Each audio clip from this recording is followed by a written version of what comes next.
The date is January 28th, 2015, and the Ottawa Senators starting goalie Craig Anderson has just been listed as day-to-day with a hand injury, but he would be out for the following months.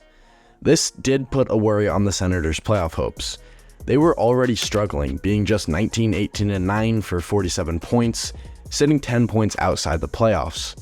The division-leading Detroit Red Wings had 65 points, followed by Tampa with 64, Montreal with 63, and Boston with 57, who occupied that wildcard spot. And with their star player out for even just a few games, it could put the playoffs out of reach. And at the time of the injury, Anderson was 13, 11, and 7, with a .927 save percentage and 3 shutouts, and was pretty much carrying the team whose star forward had just 26 points through 46 games. The injury to Anderson would turn the attention to backup goalie Robin Lehner. You guys may know Lehner for his time with the Sabres or the Golden Knights, but at the time he was just a 23-year-old in his second season as a full-time backup, and this was his time to try and break out. Lehner wasn't doing that great that season. He was 6-7-2 with a .900 save percentage, so it wasn't really the best option, but it's all Ottawa had. And for the next 9 games straight, Lehner would make the start, going 3-5-1, further hindering the Sens' playoff chances, pushing them deeper into the basement. But in that 9th straight start for Lehner, Senators fans held their breath as Lehner went down after a collision with Clark MacArthur, where both players would suffer concussions. This ended Lehner's season, turning the attention to the Senators' minor league starting goalie, Andrew Hammond. Hammond was far from NHL ready. In fact, he was barely AHL ready. Before being called up, Hammond had a rough record of 7-13-2, a .351 goals against average, and an .898 save percentage. He also had a brutal moment in the AHL where he posted a 300 goals against average in one game. Yeah, that's right. He was pulled after letting in 3 goals in just 21 seconds. So it looked as though the Senators' season was over and they would miss the playoffs for the second straight season. That is, unless the third-string backup goalie who had never started an NHL game goes on one of the biggest Linsanity runs in NHL history, winning 20 of his 23 starts and earning Hart and Vezina votes, while the Senators climb the bottom of the league to clinch the playoffs. But that won't happen, right? So Hammond was recalled from the AHL to come in relief for Robin Lehner. But who was this guy anyways? Who was this guy that they're calling up to try and save their season?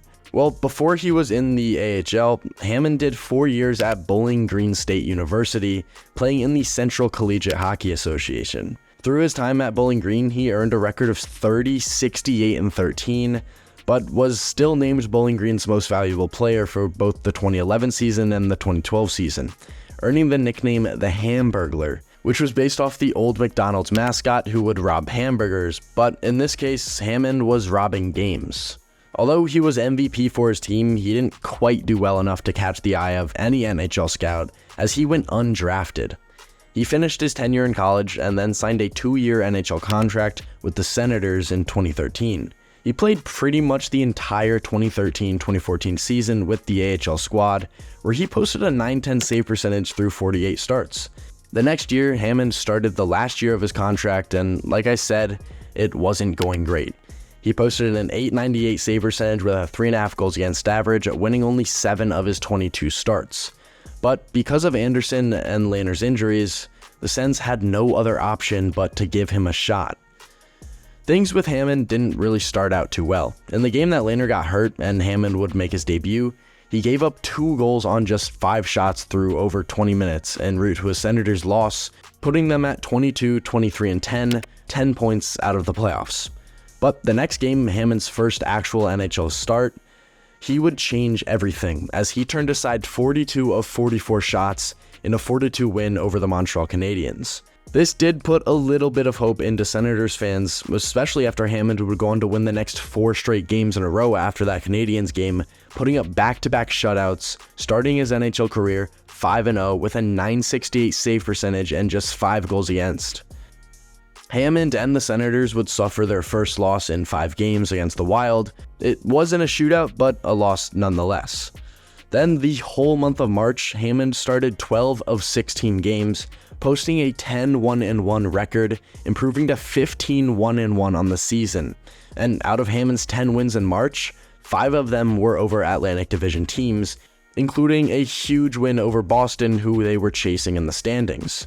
At the end of March, the Senators were slowly but surely making a push to the playoffs, now just sitting 3 points out of the wildcard spot, and at this point in the season, Hammond had taken Ottawa by storm.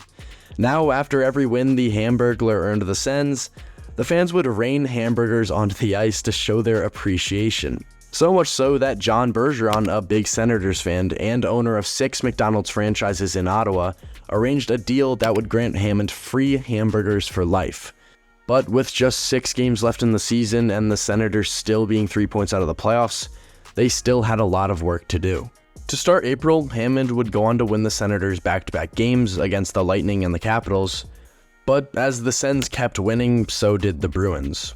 But with an overtime win against the Penguins and a shutout victory against the Rangers, the Sens finally made that jump over the Bruins, but with the Senators having less regulation plus overtime wins, it meant that they had to win their last game of the season to ensure that they made the playoffs. April 11th came and both the Senators and the Bruins were playing their final game of the season, both teams needing to win to make the playoffs.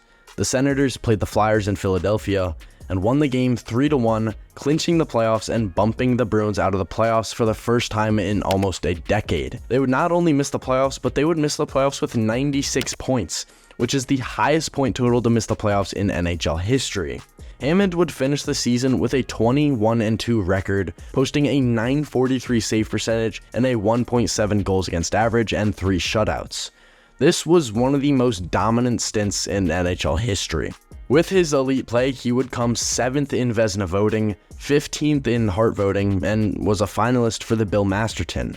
And he accomplished this despite only playing 23 games, which is just unreal. But the hard work wasn't done, as thanks to all the great play from Hammond, the Senators were set to play the Montreal Canadiens in the first round of the 2015 playoffs. With Anderson nearing return, Hammond knew he was on a short leash. Despite that incredible run, the Senators would surely go back to Anderson if he was healthy and Hammond was struggling. So he had to continue his dominant play to keep the starting role. Unfortunately, he couldn't do that. Hammond started the postseason giving up 4 goals in Game 1 and 3 goals in Game 2, losing them both and putting the Sens in a hole early in the series. And because of the struggles, a healthy Anderson would return to the lineup in hopes of saving the Senators' season. Anderson lost Game 3, then went on to win Games 4 and 5, but it was too little too late, as the Senators fell in 6 games to the Canadiens, ending their magical second half of the season run. The Senators, though, still believed in Hammond as he returned to the roster on a 3-year deal averaging $1.3 million a season, but he could never return to the Hamburglar that everyone remembered. The following season, he was the full-time backup goalie as the Sens traded away Lehner, and he still did pretty well to be fair, posting a .914 save percentage, a .265 goals against average, but only winning 7 of his 21 starts, a far cry from what he did the season prior. And after that season, the Hamburglar was back to his AHL form, not stealing games like he had been in the past. This led the Sens to bouncing him up and down between the minors and the NHL, before finally trading him to the Avalanche as part of the Matt Duchene trade. He would go on to play just 1 regular season game with the Avalanche and 3 playoff games where he actually played pretty well, posting a .933. The Avs would let him go though, as he went to free agency that offseason, where he would sign a 1-year deal with the Minnesota Wild, where he would spend the entire season in the AHL, going 19-12-2 with a .910 save percentage. When his time with the Wild was over, he signed a 1-year deal with the Sabres, where he again couldn't crack the NHL roster, spending most of the time in the AHL. Again, he posted pretty decent numbers, but just couldn't make the next step like he had in 2015.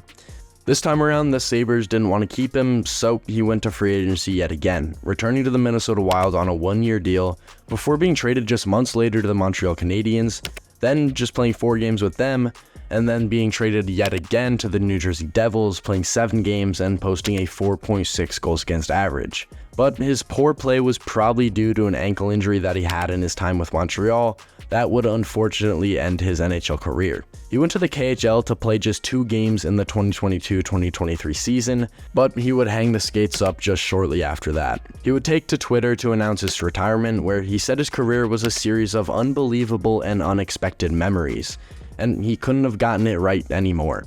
From an undrafted free agent out of college to the top of the world in a 2-month stint in 2015, then right back down to the AHL, Hammond's career is one of the weirdest anomalies the NHL's ever seen. Hammond's 2-month period as the Hamburglar is one of the greatest single-season runs ever.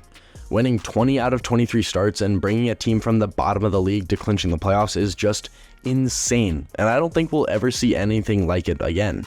Sure, Binnington in 2019 with the Blues was very impressive, and the fact that he finished it with a cup is even better, but I think that Hammond's unexpected 23-game run, and just the story behind it all really with the Hamburgers, makes it so much better.